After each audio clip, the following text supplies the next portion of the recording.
नमस्कार, बहुत स्वागत है आपका जोहार झारखंड में। आपके साथ मैं हूं सोनाली सिंह। सबसे पहले बड़ी और अच्छी खबर, देवघर से आज पटना के लिए सीधी उड़ान सेवा शुरू कर दी गई है। देवघर से सुबह 11:15 बजे उड़ान भरकर फ्लाइट संख्या 6E7944 पटना एयरपोर्ट दोपहर 12:15 बजे पहुंचेगी। वहीं देवघर से पटना के लिए सीधी उड़ान शुरू हो जाने से यात्रियों को भी काफी सुविधा मिलेगी। पटना से दोपहर 12:35 में फ्लाइट संख्या 6E7945 उड़ान भरेगी और दोपहर 1:35 तक देवघर पहुंच जाएगी। यानी कि अब 1 घंटे में आप देवघर से पटना और पटना से देवघर पहुंच सकते हैं। कई ऐसे श्रद्धालु होते हैं जिनके पास समय काफी कम होता है, समय की कमी होती है, और ऐसे में अब 1 घंटे में पटना से फ्लाइट पकड़कर आप देवघर पहुंच सकते हैं। इससे अच्छी बात क्या हो सकती है, और बाबा धाम में जल अर्पण भी कर सकते हैं। इस फ्लाइट की शुरुआत से यात्रियों में काफी खुशी देखी जा रही है। तो एक बड़ी खबर, पटना से के लिए अब सीधी उड़ान सेवा की शुरुआत हो चुकी है। 11:15 पर देवघर से पहली फ्लाइट जो है वो उड़ान भरेगी, जो कि 12:15 पर पटना पहुंच जाएगी। करीब 1 घंटे का वक्त लगेगा। और इसी के साथ जो भी श्रद्धालु देवघर पहुंचते हैं भगवान भोले के दर्शन के लिए, उनके लिए एक बड़ी आसानी, बड़ी सुविधा मिल गई है उन्हें कि अब महज 1 घंटे में आप पटना से देवघर पहुंच सकते हैं और देवघर से पटना पहुंच सकते हैं। यात्रियों में काफी खुशी देखी जा रही है इस फैसले को लेकर, और आज से इस उड़ान सेवा की शुरुआत हो चुकी है। इसके साथ ही एयरपोर्ट अथॉरिटी को भी इससे काफी फायदा मिलेगा। इसे लेकर जो तमाम तैयारियां थी वो भी कर ली गई हैं। इस फ्लाइट की शुरुआत से यात्री भी काफी खुश नजर आ रहे हैं। यात्रियों का साफ तौर पर कहना है कि अब महज 1 घंटे में वो बाबा धाम के दर्शन कर सकते हैं। देवघर एयरपोर्ट जब से आदरणीय प्रधानमंत्री जी ने इनॉग्रेट किया, दिल्ली कलकत्ता चल ही रहा था, और हमारे पूरे इनका मैनेजमेंट का ऊपर का सबका प्रयास था, पूरा दोनों गवर्नमेंट्स का, कि डिफरेंट देवघर जो है सारे डिफरेंट डेस्टिनेशन से चले। तो अभी बिहार की नियर बाय जो कैपिटल है पटना, तो उससे भी काफ़ी लोग यात्रीगण बाबा धाम के दर्शन करने के लिए आते हैं, तो एक कैपिटल से जुड़ जाएगा। और क्योंकि देवघर झारखंड के अंदर है, सांस्कृतिक भूमि है, तो उसकी कैपिटल से कल रांची से जुड़ जाएगा। कलकत्ता से आए, वेस्ट बंगाल की गवर्नमेंट से, वेस्ट बंगाल की कैपिटल से ऑलरेडी कलकत्ता से जुड़ा हुआ है, और देश की राजधानी दिल्ली से भी जुड़ा हुआ है। तो आने वाले दिनों में शायद और भी डेस्टिनेशन कवर होंगे। मेरे को पता नहीं था कि फर्स्ट फ्लाइट है और पैसेंजर भी मैं फर्स्ट ही हूँ, लेकिन अब आपसे जानकर और लोगों से जानकर काफ़ी अच्छा लग रहा है। और यहाँ की सरकार को बहुत बहुत धन्यवाद मेरे तरफ से कि भाई यात्रियों के सुविधा के लिए उन्होंने यहाँ से एयर शुरू किया है। अच्छा लग रहा है, और ये यहाँ की सरकार ने बहुत अच्छा कदम ये उठाया है। मुझे लगता है कि इससे लोगों को आने जाने में यहाँ संख्या भी ज़्यादा होगा। यातायात की सुविधा के कारण जैसे एयर नहीं था तो हम लोग भी सोचते थे कि भाई अब ट्रेन से 6 घंटे 5 घंटे ट्रैवलिंग करना थोड़ा मुश्किल हो जाता है। अब 1 घंटे का है, तो जब भी मन करेगा, किसी को भी टाइम मिला तो सैटरडे संडे छुट्टी रहती है, तो आदमी यहाँ आकर बाबा का आशीर्वाद ले सकता है। बहुत खुशी की बात है। अभी 3 से 4 घंटे के अंदर मैं चेन्नई पहुँच सकता हूँ डायरेक्टली देवघर से। सो बहुत अच्छा लग रहा है यहाँ से न्यू फ्लाइट ओपनिंग होने के कारण इजीली पटना पहुँच जा सकते हैं। सो बहुत अच्छा लग रहा है सुन के। और भी न्यू फ्लाइट स्टार्ट हो बेंगलोर और हैदराबाद, मुंबई, तो और भी अच्छी बात है। देवघर के साथ साथ पूरे संथाल परगना वासियों के लिए आज एक बड़ी खुशखबरी है। देवघर से पटना के लिए सीधी उड़ानें आज से शुरू कर दी गई है। आज दिन के 11:15 बजे से यहां पहली उड़ान पटना के लिए उड़ेंगी और फिर जाके 12:15 बजे पटना पहुंचेगी। इस वक्त देखिए कि आप हम देवघर एयरपोर्ट पर मौजूद हैं, और यहाँ पर जो सुरक्षा व्यवस्था है वो तो है, और जो ग्राहक हैं, जो पहले पैसेंजर लोग हैं, वो भी देखिए कि अपनी फ्लाइट का इंतज़ार करते हुए आपको नज़र आ रहे होंगे। और जो फ्लाइट है 6E7944 वो देवघर एयरपोर्ट से सुबह 11:15 बजे उड़ान भरकर 1 घंटे में दोपहर 12:15 बजे पटना एयरपोर्ट पहुंचेगी। वहीं दोपहर 12:35 में उड़ान भरकर फ्लाइट संख्या 6E7945 1:35 में देवघर पहुंचेगी। तो देखिए कि जो उत्साह है लोगों में वो काफ़ी उत्साह है, क्योंकि देवघर एयरपोर्ट से सीधी उड़ानें अब तक जो थी वो दिल्ली और कोलकाता के लिए थी, वहीं आज से पटना के लिए भी उड़ानें शुरू कर कर दी गई है। इससे जो यात्री हैं, जो यहाँ पर देवघर आने वाले हैं या फिर जो देवघर से पटना जाने वाले हैं, उनमें भी खुशी का माहौल है। साथ ही साथ आपको बता दें कि देवघर बाबा बैद्यनाथ मंदिर के कारण विश्व विख्यात है। इसको लेकर कई ऐसे श्रद्धालु होते हैं जिनके पास समय की कमी होती है और वो देवघर नहीं आ पाते हैं सिर्फ और सिर्फ समय की कमी की वजह से। लेकिन अब महज 1 घंटे में पटना का दूरी जो तय करेंगे, 1 घंटे में देवघर पहुंचकर बाबा बैद्यनाथ मंदिर में पूजा अर्चना करके भी वापस जा सकते हैं। साथ ही साथ आपको ये भी बता दें कि कल यानी 27 मार्च से देवघर से रांची के लिए भी उड़ानें देवघर से शुरू कर दी जाएगी। तो कुल मिलाकर हम ये कह सकते हैं कि देवघर का संथाल परगना का ये सबसे बड़ा ये एयरपोर्ट अब जो है यात्रियों के लिए हर रोज नई नई जगहों के लिए एक नई फ्लाइट यहां से दी जा रही है, जिससे यहाँ के आने वाले श्रद्धालु के साथ साथ यात्रियों को भी सुविधा मिल रही है। मनीष दुबे, न्यूज़ 18 देवघर। और बड़ी खबर हजारीबाग से है, जहां NH 33 पर LPG से भरा टैंकर दुर्घटनाग्रस्त हो गया है। गोरहर में NH 33 पर बाराटांड के पास की ये पूरी घटना बताई जा रही है। वाहन दुर्घटनाग्रस्त होने के कारण गैस का रिसाव होने लगा है, जिससे वहां पर अफरा तफरी मच गई है। बताया जा रहा है कि धनबाद की ओर से ये गाड़ी आ रही थी। हादसे की जानकारी मिलते ही गोरहर थाना पुलिस मौके पर पहुंची, जिसके बाद गैस के रिसाव को देखते हुए वाहनों के आवागमन पर रोक लगा दी गई है। इसकी जानकारी पुलिस प्रशासन की ओर से सेफ्टी टीम को दी गई, जिसके बाद सेफ्टी टीम घटनास्थल पर पहुंचकर टैंकर से हो रहे गैस रिसाव को ठीक करने में जुट गई है। इधर बरही और बगोदर के मार्ग में वाहनों की लंबी लंबी कतार लग गई है, जिसे सामान्य कराया गया। इस दुर्घटना को लेकर पुलिस ने पूरे इलाके में ज्वलनशील पदार्थ को ले जाने से मना कर दिया है।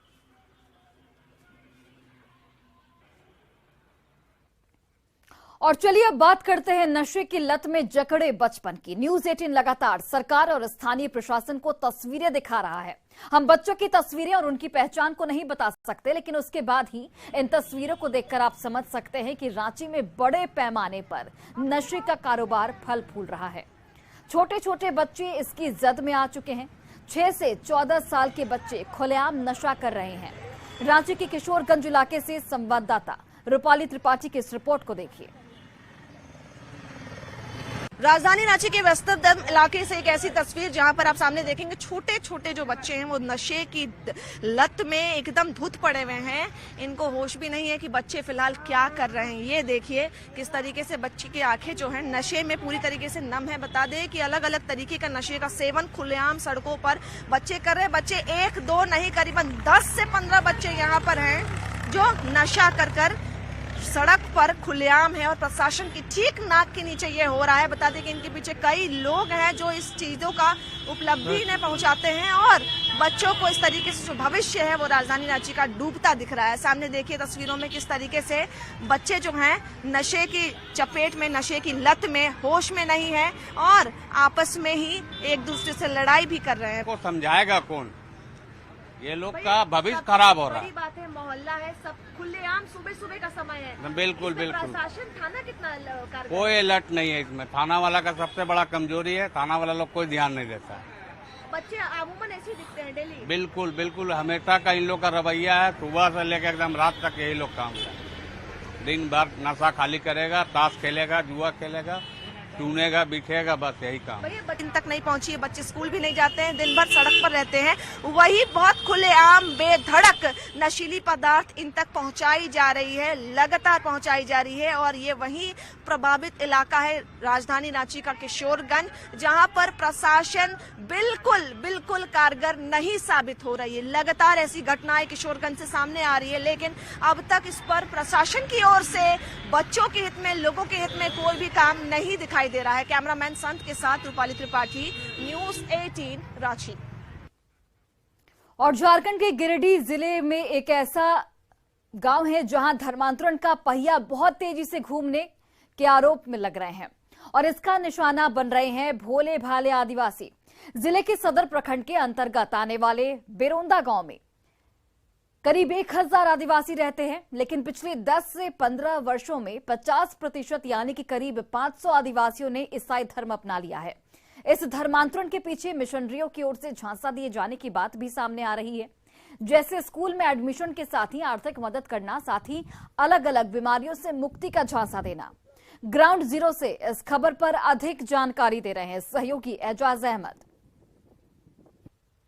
इस वक्त हम मौजूद हैं गिरिडीह जिले के बेरदुंगा पंचायत में। आपको बता दें कि ये आदिवासी बहुल इलाका है और यहाँ पर लगभग 1000 से अधिक आदिवासी रहते हैं। तस्वीरों में देख सकते हैं कि हमारे साथ कुछ लोग जुड़े हुए हैं जो दोनों समुदाय के लोग हैं और ये लोग बहुत ही आपसी सौहार्द के साथ रहते हैं। वहीं आपको बता दें कि इस पंचायत में पिछले 5 से 10 साल में यहाँ पर इतनी संख्या में जो क्रिश्चियन की जो पॉपुलेशन है लोग कन्वर्जन किए हैं, इसमें वृद्धि आई है। क्योंकि बता दें, लोग बताया जा रहा है कि यहाँ पर लगभग 5 से 10 वर्षों में लगभग 50% लोग बन गए। और इसके पीछे वाकया यह बताया जाता है कि आज से लगभग 15 से 20 वर्ष पहले एक व्यक्ति था जिनका तबीयत खराब हो गया था और प्रभु यीशु की पूजा किया, जिसके बाद उनकी समस्या दूर हो गई और लगातार एक एक करके वो बढ़ते गए और आज यह स्थिति बनी है कि इस गांव में लगभग 50% कन्वर्जन कर लिए हैं और धर्म परिवर्तन कर लिए हैं। वो सरना धर्म को मानते हैं। हाँ, तो सरना धर्म। अच्छा, तो यहाँ पे कितने लोग हैं जो क्रिश्चियनिटी को मानते हैं? और मान लिया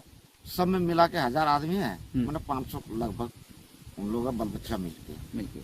तो ये कितने वर्षों में ये लगभग 5000 कन्वर्जन कर लिया? ये माना ये 20 वर्षों के बीच में, लगभग 5 से 10 वर्षों में ये बना है। और पहले वो 20 वर्ष वाला मामला था वो ना। तो ये बताइए, तो आप क्यों नहीं बने हैं? देखिए, हम लोग को परंपरा चला आया है, हमको कोई समस्या नहीं है यार, अपना धर्म मानते हैं तो उसी में हम अच्छा मानते हैं। 2007 में आप लोगों ने धर्म कन्वर्जन किया है, तो फिर यहाँ पे कितने लोग हैं जो कन्वर्ट किए हैं? तकरीबन लोग 500 लोग। और सब इसी तरह किए हैं कन्वर्ट। और क्या क्या फायदा मिलता है मिशनरीज के द्वारा आप लोगों को? कुछ स्पेशल गिफ्ट वगैरह? तो गिफ्ट वगैरह जैसे मिलता है कि जैसे किसके ऊपर जैसे कुछ बने, जैसे समस्या आ गया तो उस समस्या द्वारा लोगों में मदद किया जाता है। पैसा से दिया जाता है। जैसे खाना वाना दिया जाता है। खाना वाना पैसों से दिया जाता है। तो और भी लोग बनना चाहेंगे यहाँ पे, तो और भी बनने वाले हैं? हाँ, और जैसे जैसे जिसको समस्या है तो अपने बने। अच्छा, तो आप देख सकते हैं कि यहाँ पे जो लगभग 50 से अधिक % की आबादी है वो धर्म परिवर्तन कर लिया है। वहीं दूसरी ओर आपको बता दें कि जो लोग सरना धर्म को अभी भी मान रहे हैं, उनमें से कुछ लोगों का ये भी कहना है कि अगर फ्यूचर में हम लोग भी बन सकते हैं, कि अगर मिशनरीज के द्वारा हम लोगों को कुछ मदद दिया जाता है तो हम लोग बन सकते हैं। गिरिडीह से न्यूज़ 18 के लिए मैं एजाज अहमद। और पलामू के पांकी में जिंदगी एक बार फिर पटरी पर लौट रही है। पांकी में भी रामनवमी पूजा को लेकर भव्य तैयारियां चल रही हैं। बाजार में हर तरफ महावीरी झंडे दिख रहे हैं। वहीं पूजा कमेटी के लोगों में भी खासा उत्साह देखा जा रहा है। बता दें आपको कि महाशिवरात्रि के मौके पर यहां हिंसा भड़की थी, जिसके बाद 5 दिनों के लिए इंटरनेट सेवा को बंद कर दिया गया था।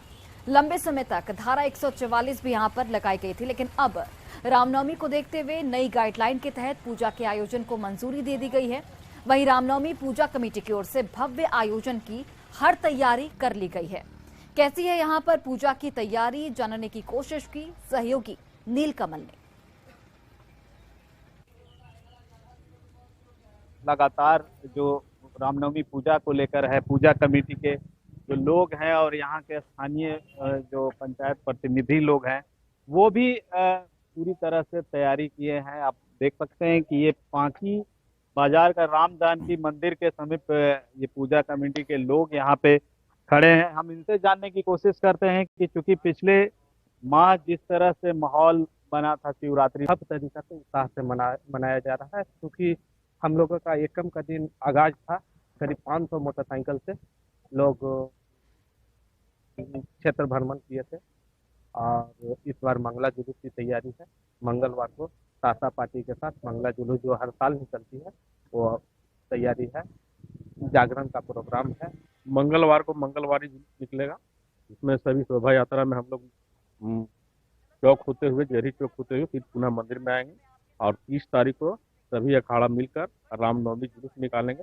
प्रत्येक प्रोग्राम जो हो रहा है, ये जो फर्स्ट मतलब दिन और फिर जो मतलब पहला दिन था, उस दिन ऐतिहासिक जुलूस निकला, बाइक जुलूस, पूरा सभी अखाड़ा को हम लोग भ्रमण किए। पूरा भव्य तैयारी है। पूरा पांकी का जो बाजार है वो झंडा से पटा हुआ है। लोगों में उत्साह नजर आ रहा है। नीलकमल, न्यूज़ 18 पलामू। और गोड्डा के बसंतराय थाना क्षेत्र के कदमा गांव में खेत में एक अज्ञात का शव मिलने से सनसनी फैल गई है। शव के पास से एक खून से सनी कुल्हाड़ी भी मिली है। वहीं शव के सिर पर कुल्हाड़ी से वार की आशंका जाहिर की जा रही है। सुबह जब लोग खेत की तरफ गए तो शव देख हल्ला मचाने लगे, जिसके बाद मौके पर लोगों की भीड़ जुट गई। वहां पर मौजूद जिला परिषद सदस्य अरशद अहवा ने बताया कि कल पास के ही गांव मेदनी चक में हाट लगाया गया था और आशंका जाहिर की जा रही है कि ये व्यक्ति दूर से हाट करने आया होगा। घटना की जानकारी मिलने पर बसंतराय थाना पुलिस मौके पर पहुंची और आगे की कार्रवाई में जुट गई है। तो ये प्रथम दृष्टया तो ये है जो इनकी हत्या की गई है और किनके द्वारा की गई है, हम लोग उसमें अनुसंधान उसका हम लोग कर रहे हैं और जो भी विधि सम्मत और हर तरह से तकनीकी रूप से जो भी है और अपने आप ग्रामीणों के सहयोग से पहले शव की पहचान करना सुनिश्चित करेंगे। उसके बाद जो इसमें संलिप्त अपराधी हैं वहाँ तक पहुँच के उन लोगों के विरुद्ध सख्त कानूनी कार्रवाई होगी। और राजधानी रांची में ओवरब्रिज निर्माण को लेकर लोड टेस्टिंग की जा रही है, जिसे लेकर मेन रोड के इलाके को चिन्हित कर सड़क को डाइवर्ट कर दिया गया है। शनिवार रात 9 बजे से सोमवार सुबह 6 बजे तक रोड डाइवर्ट किया गया है, लिहाजा पूरा शहर जाम से इस वक्त बेहद परेशान है। अधिक जानकारी इस खबर पर दे रही हैं सहयोगी रूपाली त्रिपाठी।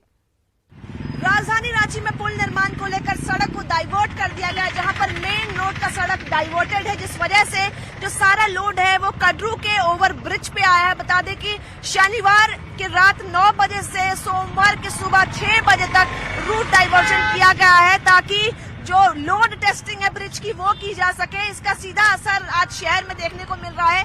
सड़क घंटों से जाम चल रही है, सुबह का वक्त है, जो लोग अपने काम के लिए निकल रहे हैं उन्हें जाम का सामना करना पड़ रहा है। बता दें कि कल सोमवार को सुबह 6 बजे के बाद वापस से डाइवर्जन को खोल दिया जाएगा और एक बार फिर से लोग सड़क पर जा सकेंगे।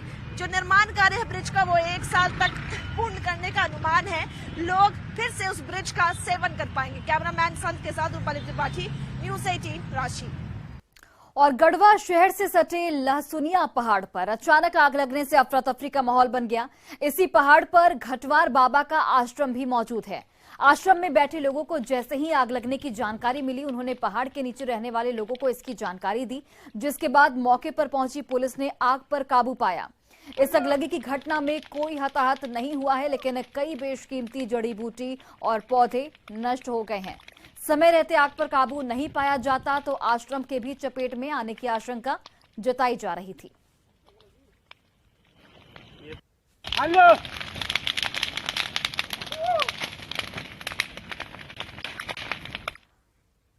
और वहीं जमशेदपुर पुलिस की मदद से यूपी पुलिस ने बिष्टुपुर के असलाहा कारोबारी कमलजीत सिंह के बेटे सिमरपाल सिंह को गिरफ्तार कर लिया है। सिमरपाल पर कानपुर के कोहना थाने में धोखाधड़ी, अपहरण और धमकी देने की प्राथमिकी दर्ज कराई गई थी। इस मामले में कोर्ट के आदेश पर कमलजीत सिंह के कानपुर स्थित आवास की कुर्की भी हो चुकी है, जबकि उसका बेटा सिमरपाल सिंह फरार चल रहा था और इस मामले में यूपी की अदालत से वारंट जारी होते ही आरोपी को गिरफ्तार कर लिया गया है।